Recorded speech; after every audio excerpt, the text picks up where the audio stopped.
Hello மக்களே! இன்னைக்கு நாம கேட்க போற கதை எழுத்தாளர் மேகவாணி அவர்களின் அரக்கனின் அன்பினிலே. வாங்க கதை கேட்டு ரசிக்கலாம். அத்தியாயம் 15.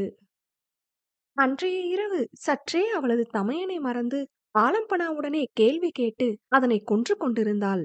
உடனடியாக அலெசாண்ட்ரோவிடமிருந்து யாஷ் பிரஜிதனுக்கு அழைப்பு வந்தது. அதில் தனியாக சென்று அழைப்பை ஏற்றவன் எஸ் பாப்பா என்க. ஏன் எலிசாவோட பேரை மாத்தின யாஷ்? அவர் இத்தாலியின் மொழியில் கோபத்தை கக்க, ஒய் பாப்பா, it looks nice only right என்றான் அசட்டையாக. வாட்ஸ் தட் ஆலம்பனா? அண்ட் ஆல்சோ தமிழ் லாங்குவேஜ் எதுக்காக ஆட் பண்ணுன? My creation my wish. ஒரே வார்த்தையில் அவர் வாயை அடைத்துவிட்டு அழைப்பை துண்டித்துவிட அலெசாண்ட்ரோவிற்கு எரிச்சல் மிகுந்தது. இங்கோ இரவு முழுதும் ஆலம்பனாவிடம் பேசி தீர்த்துவிட்டு மறுநாள் காலையில் சோகத்தின் உருவாக அமர்ந்திருந்தாள் நிதர்ஷனா. வாட் ரித்தி? நிதர்ஷனா உர்ரென்று இருந்தவளிடம் கேட்டான் யாஷ். முதன்முறை கடத்திய போது அவளை வீட்டினுள்ளேயும் வெளியேயும் ரித்தி என்றே அழைப்பான். அப்போதுதான் மற்றவர்கள் முன் தடுமாற தேவையில்லை என்பதில் உறுதியாக இருந்தான். அவளும் தலையெழுத்தே என்று அவன் ரித்தி என்று அழைக்கும் போதெல்லாம் நிமிர்ந்து பார்ப்பாள். இப்போதும் அதேபோல் நிமிர்ந்தவள், நிவே பத்தி எந்த தகவலும் கிடைக்கலையா யாஷ் என்றாள். இப்போதைக்கு அவன் சேஃபா இருப்பான், தட்ஸ் இட் என்றதில், என்னவோயா, மனசே சரியில்லை, கோவிலுக்கு போயிட்டு வரட்டா என கேட்டாள். எனக்கு மீட்டிங் இருக்கு. அவன் ஆன்லைன் மீட்டிங்கிற்காக தயாராக, நான் மட்டும் போயிட்டு வரேன், பக்கத்துல தானே இருக்கு, நடந்தே போயிடுவேன், இல்லனா கண்மணிய கூட்டிட்டு போகட்டா என்றதில் அவன் திரும்பி முறைத்தான். உன் வாய நம்ப முடியாது என மறுத்தவனிடம், நான் நீட்டா பேசிட்டு நீட்டா வந்துடுவேன் அரக்கா, ப்ராமிஸ் என தனது தலைமீது கை வைக்க அதனை காதில் வாங்காமல் அலுவல் அறைக்கு சென்று விட்டான் யாஷ் பிரஜிதன். சாமி கும்பிட கூட இங்க சுதந்திரம் இல்லையாக்கும் என அவன் செல்லும் போது முணுமுணுத்தது அவன் காதில் விழுக, அலுவல் அறைக்கு சென்றவன் பின் மீண்டும் அவளிடம் வந்து, அரை மணி நேரம்தான் டைம், கண்மணிய கூட்டிட்டு போ என்றதில் அவள் முகம் பிரகாசமானது. உனக்கு ஈரம் கொண்ட நெஞ்சம் அரக்கா என அவள் புகழ்ந்திட, வாயில குத்துனா அதே ஈரம் அங்கிருந்து வரும் என காட்டத்துடன் உரைத்தவன் அங்கிருந்து சென்றுவிட வேகமாக உடையை மாற்றிக்கொண்டு கோவிலுக்கு கிளம்பினாள். கண்மணி, கண்மணி!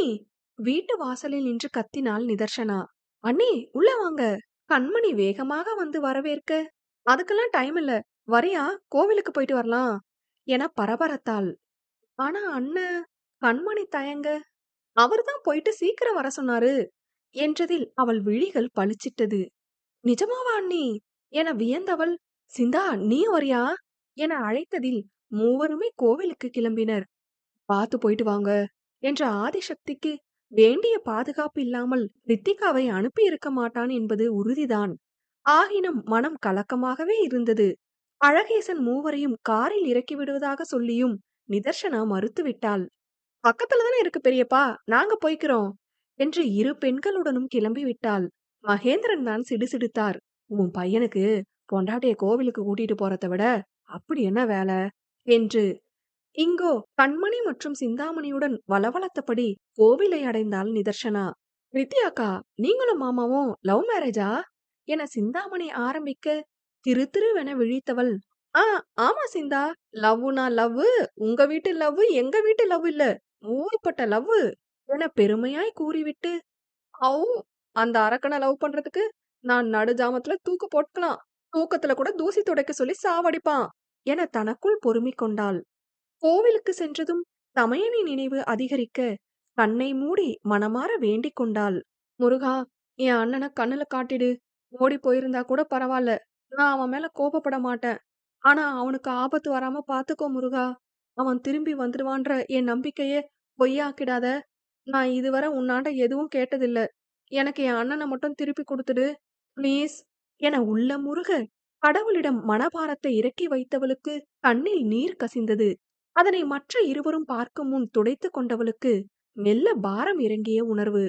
அனைத்தும் சரியாகிவிடும் என்ற நம்பிக்கையை கடவுள் சன்னதியில் சரணடையும் அனைவருக்குள்ளும் புகுத்தி விடுவதே அனைத்துமானவனின் சக்தி.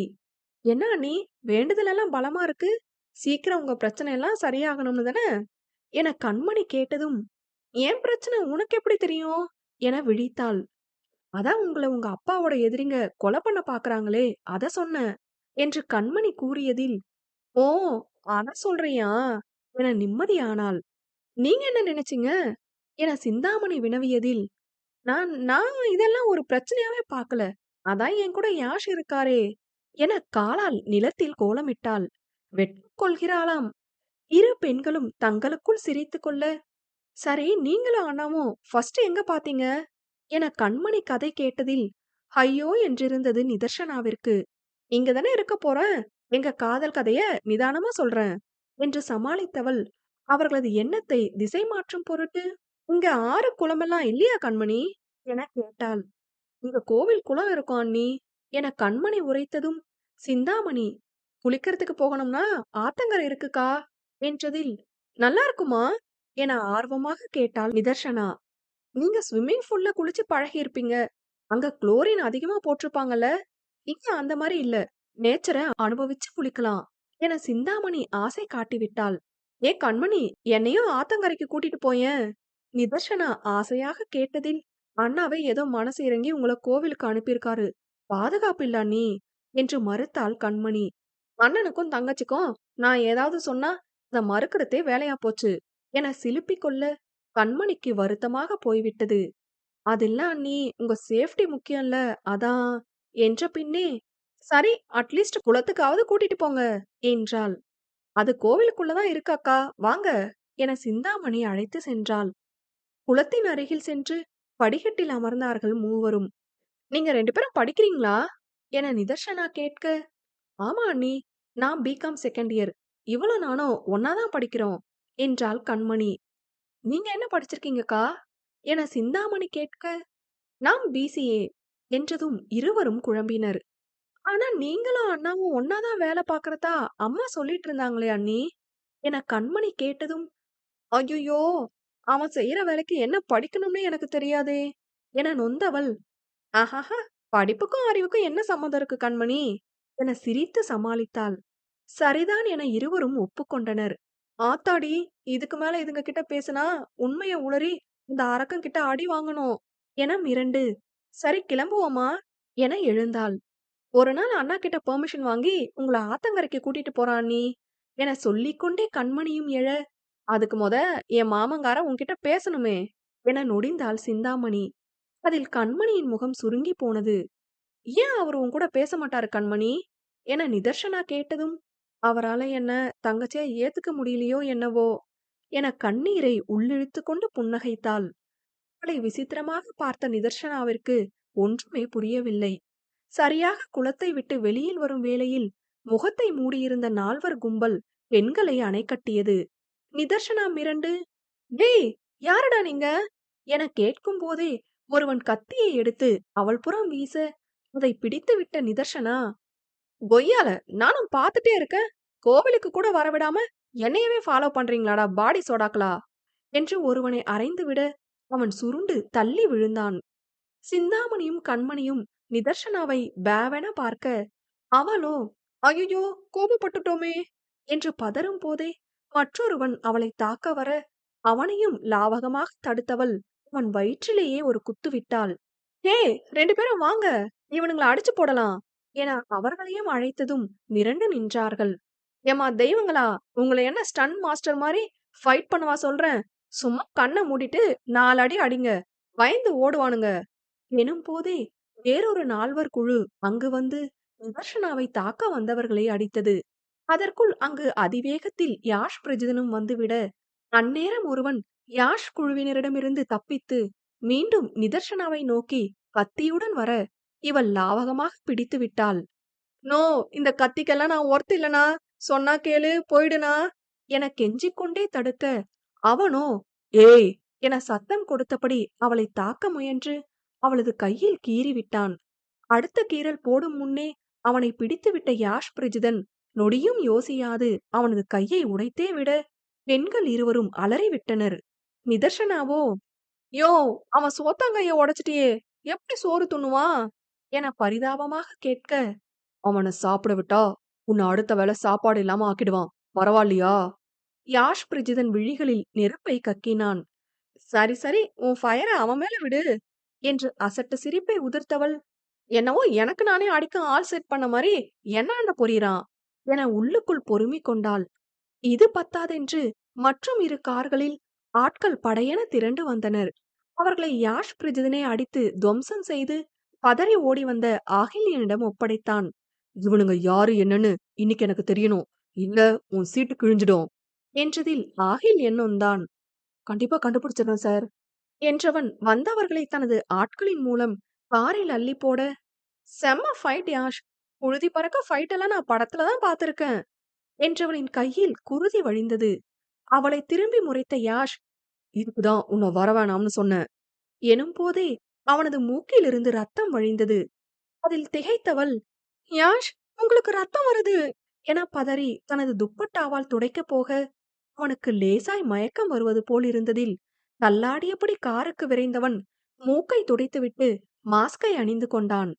தண்ணி தரட்டா என அவசரமாக காரிலிருந்து நீரை எடுத்து கொணர்ந்தவள், இப்போ ஓகேவா யாஷ் என்றான் பதற்றமாக. ம். அவன் பலவீனமாய் காரில் சாய்ந்தபடி தலையசைத்தான். கண்மணிக்கு செய்வதறியாத நிலை. உரிமையாய் அவனை பிடித்து பதறக்கூட அவன் அனுமதி தரவில்லையே. அருகில் வரும்போதே பார்வையால் எட்டி நிறுத்தி விடுகிறான். ஆஸ்பத்திரிக்கு போலாமா அண்ணா? அடிபட்டதுல ரத்தம் வருதா என கவலையாக கேட்க, மறுப்பாக தலையசைத்தவனுக்கு இன்னும் தலை சுற்றியது. சிந்தா ஒரு ஆட்டோ பிடியேன் என்றதும் பயந்து நின்றிருந்த சிந்தாமணி வேகமாக ஆட்டோவை அழைத்தாள். யாஷின் கையை கெட்டியாக பிடித்துக் கொண்ட நிதர்சனா, உங்களுக்கு ஏதோ டஸ்ட் அலர்ஜி மாதிரி இருக்குன்னு சொன்னீங்களே, அதனால ரத்தம் வருதா என விழிகளை அகல விரித்து கேட்க, ஆமோதிப்பதாக தலையசைத்தான். அதிகப்படியான புகை, தூசி எல்லாம் அவனுக்கு ஒத்துக்கொள்ளாது. மூக்கின் நரம்புகள் சற்று பலவீனமாக இருப்பதால் எளிதில் குருதி வந்துவிடும். ஐயையோ, மாத்திரை எதுவும் போடணுமா? எந்த டைம்ல என கேட்டுக்கொண்டே அவனை ஆட்டோவில் ஏற்றிட, வேணாம் நீங்க போங்க, நான் கார்ல இருந்துட்டு சரியாகவும் வரேன் என்று மறுத்தான். இன்னும் அவனால் கண்ணை நன்றாக திறக்க இயலவில்லை. முதல்ல வாங்க, கார்ல உட்காந்து தியானம் பண்ண போறீங்களா? அதட்டியபடியேதான் அவனை அழைத்து வந்தாள் நிதர்சனா. மற்ற இருவரும் வேறொரு ஆட்டோவில் வீட்டை அடைந்துவிட, கண்மணியோ, அண்ணே அண்ணனை இங்க நம்ம வீட்லயே உட்கார வைங்க, உங்களுக்கும் அடிபட்டிருக்குல என்றதும் அவளுக்கும் அதுவே சரியென பட்டது. அவனை கைத்தாங்கலாக பிடித்தவள் ஆதிசக்தியின் வீட்டின் முகப்பில் இருக்கும் ஷோஃபாவில் அமர செய்துவிட்டு, மாத்திரை எதுவும் வேணுமா யாஷ்? இன்னும் கொஞ்சம் தண்ணி குடிக்கிறீங்களா என அவன் கையை பரபரவென தேய்த்தபடி கேட்டாள். தலையை அழுத்தி பிடித்திருந்தவன், நாசில் ஸ்ப்ரே இருக்கும் என் கபோர்ட்ல. அவனுக்கு அவளது பதற்றம் மட்டுமே காதில் நிறைந்திருந்தது. அவனை கண்டதும் பயந்து தவித்து அருகில் வந்த தாயும் குடும்பத்தினரும் கருத்தில் நிலைக்கவே இல்லை. பேரை மட்டும் கேட்டுக்கொண்டவள், நான் எடுத்துட்டு வரேன் என்று சொன்ன சிந்தாமணியின் கூற்றை காதில் வாங்காமல் புயலாக வீட்டிற்கு ஓடினாள். நல்ல வேளையாக அவளுக்கும் வீட்டின் பாஸ்வேர்டையும் கைரேகையையும் பதிய வைத்து சொல்லிக் கொடுத்திருந்தான். விறுவிறுவென மாடிக்கு ஏறியவளோ துளி துளியாய் அவள் கையிலிருந்து வழிந்த ரத்தத்தை பொருட்படுத்தவே இல்லை. அவசரமாக அவனது கபோர்டில் மருந்தை தேடியவள் மூக்கில் ஸ்ப்ரே செய்யும் மருந்தை கண்டுபிடித்து அவசர கதியில் கதவை லாக் செய்துவிட்டே அவனை நோக்கி சென்றாள். அதனை வாங்கி உடனே தனக்குத்தானே மூக்கில் மருந்தை செலுத்திக் கொண்டவன் சில நொடிகள் தலையை பின்னால் சாய்த்து தன்னை நிலைப்படுத்திக் கொள்ள முயன்றான். அவளுக்கோ அவனுக்கு என்ன சிகிச்சை செய்வதென்றே தெரியாமல் மூக்கிலிருந்து வந்த குருதியில் பயந்து அவனது கையையும் தேய்த்து கொடுத்துவிட்டு காலில் அணிந்திருந்த சாக்ஸை கழற்றி காலையும் தேய்த்து கொடுத்தாள். இளவேந்தனோ, அம்மா உன் கையிலிருந்து ரத்தம் வருது பாரு என அத்தனை நாளும் அவளை பாராமல் தவிர்த்து வந்தவர் இப்போது பேசிட, அவளோ அதனை காதில் வாங்கியது போலவே தெரியவில்லை. மகேந்திரன் தான் புருவம் சுருக்கி இருவரையும் பார்த்துவிட்டு, பாதுகாப்பா வீட்லயே இருக்கிறத விட்டுட்டு எதுக்கு பிரச்சனைய தானா தேடி போகணும் என்று சிடுசிடுத்தார். அழகேசன் தந்தையை அமைதிப்படுத்தி, விடுங்கப்பா, கோவிலுக்கு போக நினைச்சது என்ன அவ்வளோ பெரிய குத்தமா என நிதர்சனாவிற்கு ஆதரவாக பேசிவிட, அவளுக்கோ குற்ற உணர்வு அதிகரித்தது. தன்னால் தானே இவன் இப்படி அரை மயக்கத்தில் கிடக்கிறான். சில நாட்களுக்கு முன் என்றால் கூட, ஐயோ கடன் அடைக்காம போய் சேர்ந்துடுவானோ என புலம்பி இருப்பாள். இப்போதோ அப்படி என்ன கூட தோன்றவில்லை அவளுக்கு. காரணம் கேட்டால் கூட சொல்ல தெரியாது. எனக்காக எலிசா பேரையெல்லாம் மாத்தினான்ல என அவளுக்காக செய்த சிறு செயலால் அவன் மீது ஒரு அக்கறை பிறந்திருந்தது அவளே அறியாமல். யாஷ், இப்போ ஓகேவா? ஆதிசக்தி கண்ணில் நீர் வைத்துவிட, கிருஷ்ணவேணி குடிக்க காஃபி எடுத்துட்டு வரட்டாப்பா? என கேட்க, அவன் மெல்ல நிதானித்து நேராய் அமர்ந்தான். எதுவும் வேணாம். யாரையும் பாராமல் பதிலளித்தவன், ஏய் ரித்தி, என்ன பண்ணிட்டு இருக்க? என நிதர்சனாவை நோக்கி அதட்ட, அது அது என்ன செய்யறதுன்னு தெரியல. அதான் என அவனை தொட்டதற்காக திட்டுகிறான் போல என்றெண்ணி கையை எடுத்துக்கொண்டாள். சென்ஸ் இருக்கா? கையில இருந்து ரத்தம் வருது. ஃபர்ஸ்ட் எய்ட் பண்ணாம இடியட் என்று நிமிர்ந்து கண்மணியை ஒரு பார்வை பார்த்தான். இவ்ளோ நேரம் நின்னு வேடிக்கை பார்த்துட்டு இருந்தியா? ஃபர்ஸ்ட் எய்ட் இங்க இருக்கா? இல்ல எப்பவும் போல காயத்த கண்டுக்காம விட்டுடுவீங்களா? என்றான் தாய்க்கு குட்டு வைத்து. அவனை கண்டு கொள்ளாது விட்டதற்கு குத்தி காட்டுகிறான் என புரிந்து வலித்தது அவர் இதயம். கண்மணி ஒரே ஓட்டமாக சென்று மருந்தை எடுத்து வந்திருந்தாள். தரையில் அமர்ந்து யாஷை திருதிருவென பார்த்திருந்த நிதர்சனாவிடம், மேல ஏறி உட்காரு மெண்டல் என பல்லை கடித்த யாஷ் அவளது கைக்கு மருந்திட, காட்டன் எடுத்து தர இத்தாலியிலிருந்து யாரையும் கூட்டிட்டு வரணுமா என அவளுக்கருகில் நின்றிருந்த சிந்தாமணியிடம் சீறினான். அதில் கைகள் நடுங்க காட்டனை அவசர கதியில் எடுத்த சிந்தாமணி, இந்தாங்க மாமா என பரிதாபமாக கொடுத்தாள். மகேந்திரனுக்கு அவன் குரலை உயர்த்தி பேசுவது சற்றும் பிடிக்கவில்லை. அதில் அவர் உள்ளே சென்றுவிட, அவனோ யார் இருக்கிறார்கள் இல்லை என்றாலும் துளியும் கண்டு கொள்ளவில்லை. இன்னொரு தடவை கோயிலுக்கு போறேன் குளத்துக்கு போறேன்னு சொன்ன, ஓங்கி ஒண்ணு விட்டுடுவேன். இப்படி காயத்தை வாங்கிக் கொண்டு வந்திருக்கிறாளே என்ற கோபத்தில் கையோங்கி மிரட்டிட, ஆதிசக்தி யாஷ் என்றார் அதட்டல் குரலில். அதில் கையை தன்னிச்சையாக இறக்கியவன் இன்னும் அவனையே கண்ணெடுக்காமல் பார்த்திருந்த நிதர்சனாவின் வாயில் ஒரு மாத்திரையை திணித்தான். முகத்தை சுளித்தவள், இன்னாது இது என கசப்பில் கதற, பெயின் கில்லர் என்றவன் கண்மணி கொணர்ந்த நீர்க்குவளையை அவளிடம் நீட்டினான். மாத்திரையை இப்படியா போடுவாங்க என்றவள் வாயில் போட்ட மாத்திரையை கையில் எடுத்து விட்டாள். எதுக்குடி அதை முழுங்காம எடுத்த என யாஷ் கர்ஜிக்க, உனக்கு மாத்திரை எப்படி போடணும்னே தெரியாதா? வாய் நிறைய தண்ணிய வச்சுட்டு அப்புறம் தான் போடணும். இல்லன்னா கசக்கும் என முகத்தை அஷ்ட கோணலாக்க, எப்படியோ போட்டு தொலை என்று பல்லை கடித்தான். ஆதிசக்தியோ, நம்ம ஃபேமிலி டாக்டரை வர சொல்லி ஒரு இன்ஜெக்ஷன் கூட போட்டு விடலாம் யாஷ். பெயின் குறையும்ல அவளுக்கு என்றிட, ஐயோ அதெல்லாம் வேணாம் அத்த. எனக்கு வலிக்கவே இல்ல. எங்க ஊசியை போட்டு விடுவார்களோ என்ற பயத்தில் பொய் உரைத்தாள். இப்போ தெரியாது ரீத்தி. போக போக வலிக்க ஆரம்பிக்கும். டாக்டர் கிட்ட கன்சல்ட் பண்றது பெஸ்ட். மாமா, டாக்டருக்கு கால் பண்ணுங்க என்று கணவனிடம் கூற, தலையசைத்து இளவேந்தனும் அலைபேசியை எடுத்துக்கொண்டு தனியே சென்றார். இவர்களின் உரையாடல்களை காதில் வாங்கியபடி குவளையில் இருந்த நீரை யாஷும் குடித்திட, நிதர்சனாவோ, ஐயோ இந்த அம்மா என்ன விட்டா குளுக்கோஸ் எல்லாம் ஏத்தி விடும் போல என எரிச்சலுற்றவள், இனாமா உன்னோட பேஜாரா போச்சு என்று வழக்கம் போல் பயத்தில் அவளது ஸ்லாங்கை எடுத்துவிட, குடித்த நீரை எல்லாம் கீழே துப்பி விட்டான் யாஷ் பிரஜிதன்.